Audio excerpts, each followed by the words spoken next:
What's up guys, this is Cody with Fleet Talk by Rock Communication, and continuing in our safety sector series, we want to talk about wildfire mitigation and prevention.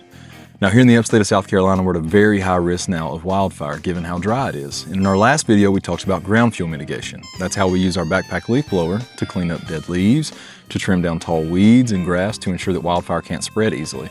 But today we want to talk about a lesser known cause of wildfire. So in South Carolina, during the cold months, we see a lot of black ice. Now black ice in itself is not a fire risk, but with black ice comes car wrecks. With car wrecks come down poles, and with down poles come loss of commercial power. Again, this is not a fire risk in itself, but your generator starting up can be. At Fleet Talk, one of the most critical pieces of a preventative maintenance program is our generator inspection, specifically on our exhaust system. Now what's in our exhaust system is a very vital piece called a spark arrestor. And what a spark arrestor is a tiny filter screen that catches hot carbon particles as they exit the engine and doesn't allow them to pass out into open air. Now we touched on this in our first video about the importance of ground fuel mitigation. So let's say for instance that spark arrestor failed or wasn't there.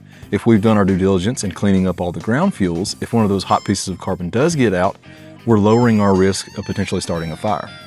Now, you may not have a backup generator like we do, but one thing you may have is a lawnmower, chainsaw, weed eater, backpack blower.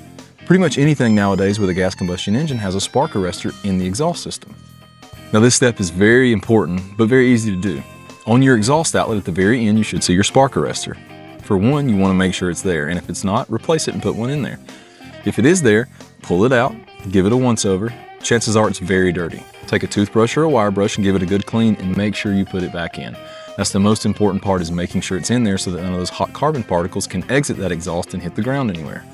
At Fleet Talk by Rock, we work very hard to ensure that our tower sites are safe and secure so that our customers never lose crystal clear communication, even during a power outage. But one thing that we're very passionate about is sharing the safety knowledge we have with you guys. So remember, on all your gas combustion engines at home, check that exhaust system. Make sure that spark arrestor is there. If it's not, replace it. If it is, take it out, give it a good clean, and make sure you put it back in. If you don't, this could be the difference in having a wonderful Thanksgiving with your family or having to explain to your family and the neighbors why the house is burned down. We hope you enjoyed it. We'll see you guys in the next one.